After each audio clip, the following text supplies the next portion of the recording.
नमस्कार प्यारे विद्यार्थियों, अनुराग इसी नोट में आपसे स्वागत है। आज के इस लेक्चर में हम बीएससी फोर्थ सेमेस्टर केमिस्ट्री के क्वेश्चन पेपर को सॉल्व करने वाले हैं। पेपर नेम दे सकते हैं quantum mechanism and analytical technique.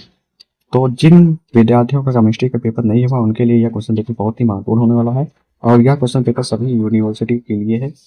आज किसी भी यूनिवर्सिटी में हो उनके लिए बहुत ही महत्वपूर्ण होने वाला। तो चलिए इस लेक्चर की स्टार्ट करते हैं। तो पहला क्वेश्चन दिया गया है 2 × 10⁶ मीटर सेकंड की वेग से गतिमान इलेक्ट्रॉन की डी ब्रॉगली तरंग क्या है।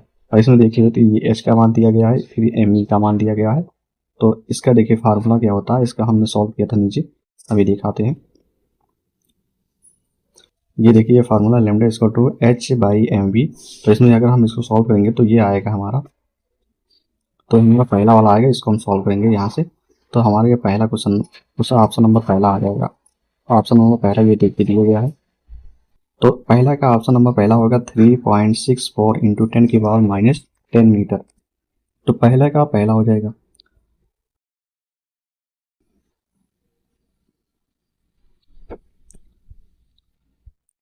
क्वेश्चन नंबर दूसरा दिया, यदि किसी इलेक्ट्रॉन की स्थिति में अनिश्चितता शून्य है तो उसके संवेग की अनिश्चितता होगी। तो ये होते हैं अनंत, इनफाइनाइट। क्वेश्चन नंबर दूसरा का सी हो जाएगा। क्वेश्चन नंबर तीसरा दिया है, किसी परमाणु में इलेक्ट्रॉन के लिए क्वांटम संख्याओं का निम्नलिखित में से कौन सा समूह संभव नहीं है। तो ये सी ऑप्शन होगा, n = 2 और l, ये दोनों समान नहीं हो सकते हैं, एक कम ही होगा। क्वेश्चन नंबर तीसरा का सी हो जाएगा। क्वेश्चन नंबर चौथा दिया है 3p ऑर्बिटर में रेडियन नोड्स की संख्या क्या होती है। तो 1 होती है। क्वेश्चन नंबर चौथा का ए हो जाएगा। क्वेश्चन नंबर पांचवा दिया, तरंग फलन का वर्ग साई स्क्वायर दर्शाता है। तो प्रायिकता घनत्व को दर्शाता है। क्वेश्चन नंबर पांचवा का सी हो जाएगा। क्वेश्चन नंबर छठा दिया है, किसी डी ऑर्बिटल का आकार टिप्ड या घास के पत्ते जैसे होता है जिसमें x और y अक्षों के अनुदिश पालियां होती हैं। तो उसे वो होता है dx² y²। क्वेश्चन नंबर छठा का डी हो जाएगा। क्वेश्चन नंबर सातवां दिया है, n+1 नियम के अनुसार 4s के बाद कौन सा ऑर्बिटल बढ़ा जाएगा। तो 3d। क्वेश्चन नंबर सातवां का बी हो जाएगा। क्वेश्चन नंबर आठवां दिया है, हुंड का अधिकतम बहुलकता का नियम कहता है कि। तो ये कहता है इलेक्ट्रॉनों के युग्मन तब तक नहीं होता जब तक कि सभी उपकोषों में एक इलेक्ट्रॉन ना हो जाए। क्वेश्चन नंबर आठवां का सी हो जाएगा। क्वेश्चन नंबर 9 दिया है, एक डी कक्षक में कोणीय नोड्स की कुल संख्या कितनी होती है। तो वो होती है हमारी 2 होती है। क्वेश्चन नंबर 9 का बी हो जाएगा। क्वेश्चन नंबर 10वां दिया है, ऑक्सीजन Z = 8 का इलेक्ट्रॉनिक विन्यास 1:2:2p4 किस नियम का उल्लंघन करता है। यदि एक पी कक्षकों में दोनों इलेक्ट्रॉनों का स्पिन समान हो तो पाउली अपवर्जन सिद्धांत का उल्लंघन करता है। क्वेश्चन नंबर 10वां का डी हो जाएगा। क्वेश्चन नंबर 11 दिया है, 100 वोल्ट के विभवांतर से त्वरित इलेक्ट्रॉन की डी ब्रॉगली तरंग लगभग कितनी होती है। तो 2 होती है, 1.23 एंगस्ट्रॉम होती है। क्वेश्चन नंबर 11 का ए हो जाएगा। क्वेश्चन नंबर 12 दिया है, हाइजेनबर्ग के अनिश्चितता सिद्धांत के अनुसार यदि इलेक्ट्रॉन की स्थिति की अनिश्चितता Δx = 0.5 एंगस्ट्रॉम है तो इसके संवेग Δx की न्यूनतम अनिश्चितता है। तो इसका फार्मूला आप देख सकते हैं, Δx × Δm = h/4π। तो इसको हम सॉल्व करेंगे तो इसका आंसर आएगा 1.05 × 10⁻⁻14 kg/s इनवर्स। क्वेश्चन नंबर 12 का ए हो जाएगा। क्वेश्चन नंबर 13 दिया है, एक आयाम में कण के लिए श्रोडिंगर तरंग समीकरण है। तो हमारा पहला होता है 13 का ए हो जाएगा। क्वेश्चन नंबर 14 दिया है, एक कण 2a लंबाई के एक आयामी बॉक्स में विवश है जहां x > -a और a > x के लिए विभव Vx = इनफाइनाइट है और Vx = 0 है। जहां x > -a और a > x है, स्तरों n = 3 और n = 2 के बीच ऊर्जा अंतर होता है। तो वो होता है 5h²/8ma²। क्वेश्चन नंबर 14 का ए हो जाएगा। क्वेश्चन नंबर 15वां देखते हैं। क्वेश्चन नंबर 15वां दिया है, 2 रेडियल और 2 कोणीय नोड्स वाला ऑर्बिटर है। तो 8 है, 8d। क्वेश्चन नंबर 15 का डी हो जाएगा। क्वेश्चन नंबर 16 दिया है, यल लंबाई में 3D घनीय बॉक्स में स्थित कण की ऊर्जा 14h²/8 ml² है। इस अवस्था में पतनशीलता है। तो 6 है। क्वेश्चन नंबर 16 का सी हो जाएगा। क्वेश्चन 17 दिया है, वीन के विस्थापन नियम के अनुसार यदि किसी ब्लैक बॉडी का निरपेक्ष तापमान 2 गुना कर दिया जाए तो अधिकतम स्पेक्ट्रल उत्सर्जन शक्ति के अनुरूप तरंग दैर्घ्य में किस कारक से परिवर्तन होगा? तो होता है 1/2। क्वेश्चन 17 का बी हो जाएगा। क्वेश्चन 18 दिया है, एल लंबाई के 1D बॉक्स में m द्रव्यमान वाले कण की ग्राउंड स्टेट ऊर्जा E0 है। यदि बॉक्स की लंबाई घटाकर L/2 कर दी जाए तो नोट ग्राउंड स्टेट ऊर्जा कितनी होती है? तो 4E0 होती है। 18 का सी हो जाएगा। क्वेश्चन नंबर 19 दिया, हाइड्रोजन परमाणु के बोहर मॉडल में n=2 अवस्था में इलेक्ट्रॉन के परिक्रमण कार्य का n=1 अवस्था में इलेक्ट्रॉनों के परिक्रमण कार्य का अनुपात तो 8 होता है। क्वेश्चन 19 का सी हो जाएगा। क्वेश्चन नंबर 20 दिया, निम्नलिखित में से कौन सी शब्द तरंग फलन साई के भौतिक रूप से स्वीकार होने के लिए आवश्यक नहीं? तो ये होता है साई आंतरिक में हर जगह शून्य होना चाहिए। क्वेश्चन नंबर 20 का सी हो जाएगा। क्वेश्चन नंबर 21 दिया है, प्लैंक का विकिरण नियम किस सीमा में रेल जीन्स नियम में परिवर्तित हो जाता है?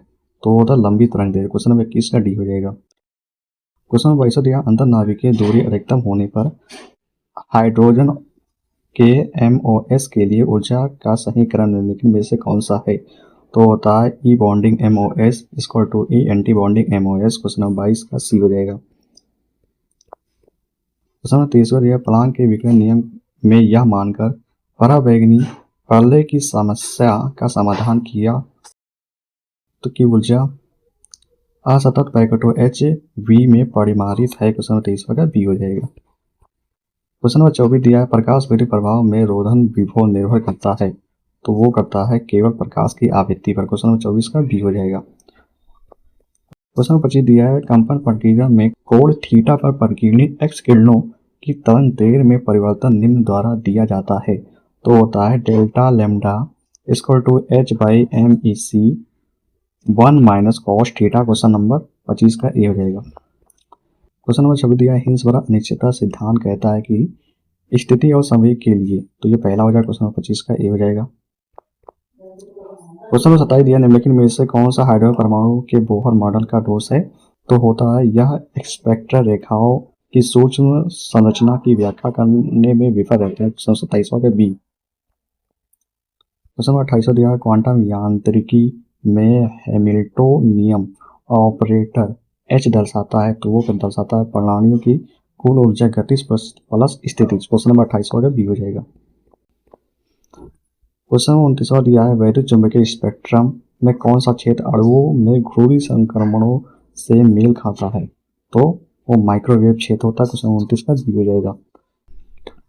क्वेश्चन 30 दिया, बॉर्न ओपेनहाइमर सन्निकटन उचित है क्योंकि नाभिक अपने अधिक द्रव्यमान के कारण इलेक्ट्रॉनों की तुलना में बहुत धीमी गति से गति करते हैं। क्वेश्चन 30 का बी हो जाएगा।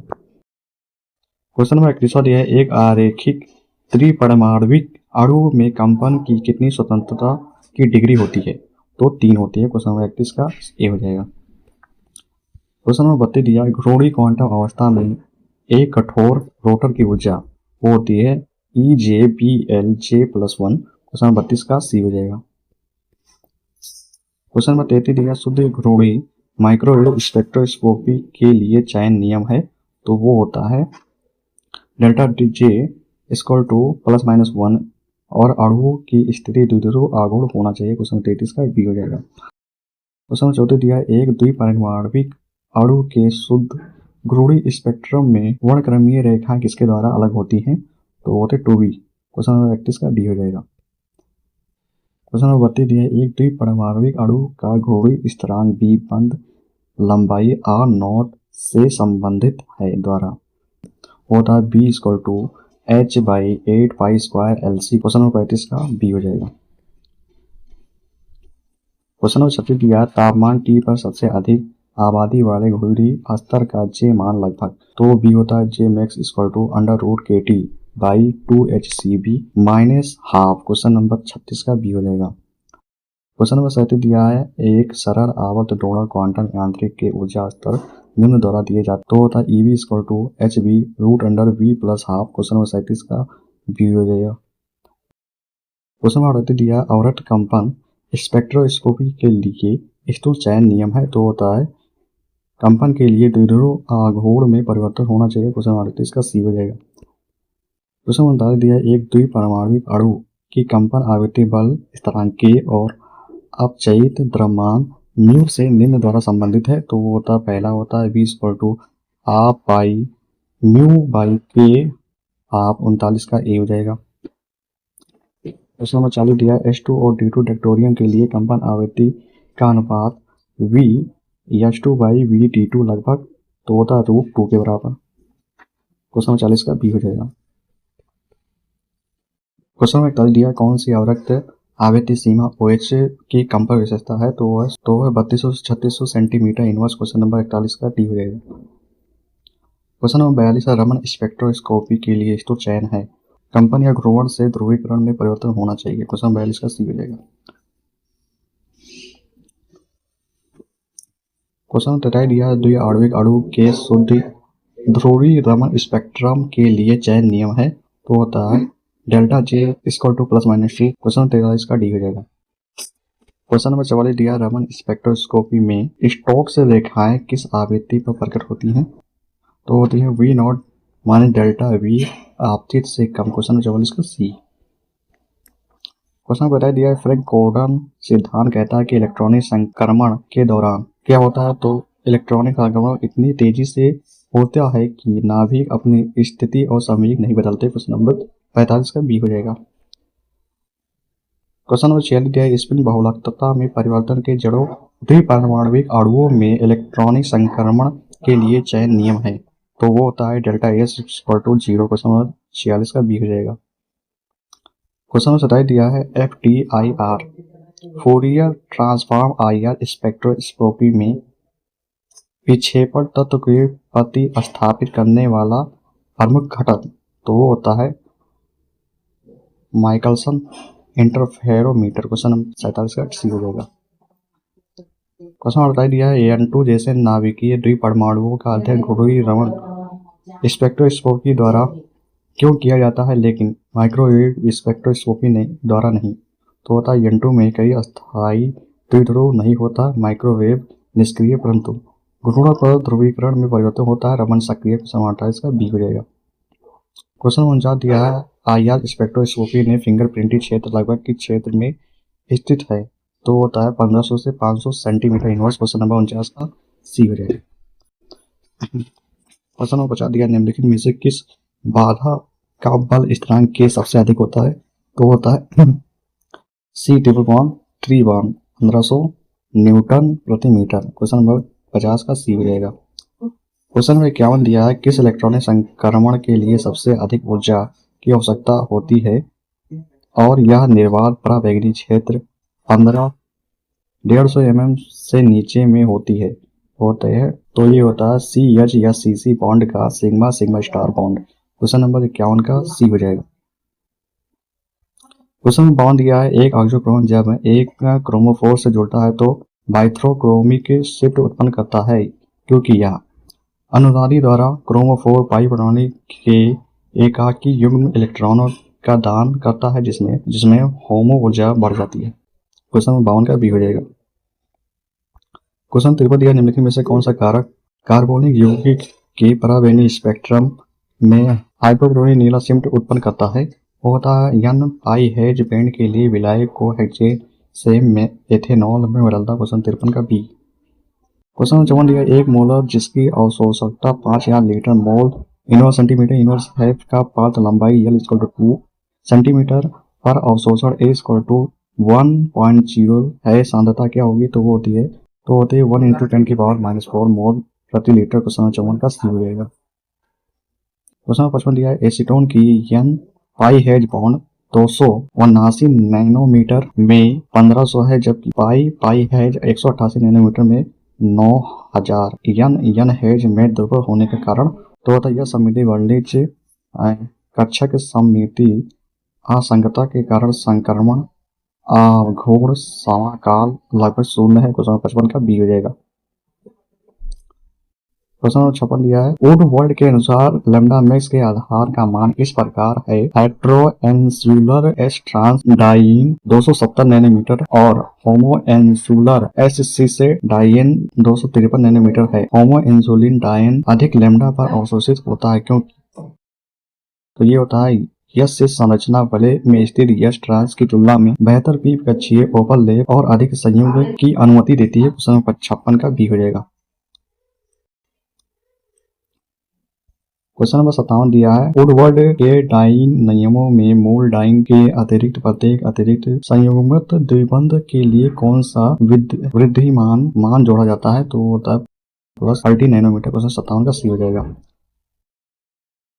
क्वेश्चन नंबर 58 दिया, दो रिंग आवेशों के बिना किसी अन्य प्रतिस्थापक के 1,3 साइक्लोहेक्सेनाइड होमोएन्युलर डाइईन के लिए लैम्डा मैक्स की गणना करें तो होता है 263 नैनोमीटर। क्वेश्चन नंबर 58 का डी हो जाएगा। क्वेश्चन नंबर 59 दिया, निम्नलिखित में से हेटेरोइन्युलर ट्राइईन के लिए अक्रिय छाल 2 एल्काइल प्रतिस्थापक एक अतिरिक्त संयुग्म सी डबल बॉन्ड और बाह्य चक्रीय द्विबंध लैम्डा मैक्स की गणना करें तो गणना करने पर 257 नैनोमीटर आता है। क्वेश्चन 59 का बी हो जाएगा। क्वेश्चन 7 दिया है, एग्रोएस्टेरॉल में 3 रिंग अवशेषों और एक बाह्य चक्रीय द्विबंध के साथ एक होम्यो इंसुलिन डाइईन प्रणाली होती है। वुडवर्ड के नियमों का उपयोग करके लैम्डा मैक्स की गणना करें तो 253 नैनोमीटर होते हैं। क्वेश्चन 60 का सी हो जाएगा। क्वेश्चन नंबर 61 दिया है, एक आरेखीय पॉलीन में संयुग्मन सी डबल बॉन्ड द्विबंधों की संख्या बढ़ाने पर लैम्डा मैक्स कितना होता है? तो बढ़ता है। क्वेश्चन नंबर 61 का बी हो जाएगा। देखिए ये जितने होते हैं ये क्वेश्चन बहुत वो है, लेकिन इसको डायरेक्ट ही याद कर लीजिएगा। क्वेश्चन नंबर 62 दिया है, निम्नलिखित में से कौन सा मानक नाभिक NMR सक्रिय है? तो होता है हाइड्रोजन। क्वेश्चन नंबर 62 का सी हो जाएगा। क्वेश्चन नंबर 63 दिया है, हाइड्रोजन NMR में रासायनिक बदलाव किसके सापेक्ष मापा जाता है? तो होता है TMS। क्वेश्चन नंबर 63 का बी हो जाएगा। क्वेश्चन नंबर 64 दिया है, एक विशिष्ट एल्केन में निकटवर्ती युग्मन स्थिरांक 3J निम्न सीमा में होते हैं तो कितने होते हैं? 6 से 8 हर्ट्ज। क्वेश्चन नंबर 64 का बी हो जाएगा। इसको डायरेक्ट याद करेंगे। क्वेश्चन नंबर 65 दिया है, पास्कल त्रिभुज के अनुसार 3 समतुल्य प्रोटॉनों से युग्मित एक प्रोटॉन निम्न रूप में प्रकट होता है तो उसे कहते हैं क्वाड्रेट। क्वेश्चन नंबर 65 का सी हो जाएगा। क्वेश्चन नंबर 66 दिया है, एरोमेटिक वैले प्रोटॉन निम्न कारण से अत्यधिक परिरक्षित 6 से 9 ppm दिखाई देते हैं तो कहलाता है वलय धारा प्रभाव जिसके कारण परिरक्षण होता है। क्वेश्चन नंबर 66 के बीच को भी डायरेक्ट याद कर लीजिए। क्वेश्चन नंबर 67 दिया है, terminal alkyne proton triple bond CH 2-3 ppm पर दिखाई देते हैं क्योंकि बेलनाकार पाई प्रणाली आणविक अनुदिश प्रोटॉनों को परिरक्षित करती है। क्वेश्चन नंबर 67 का बी हो जाएगा।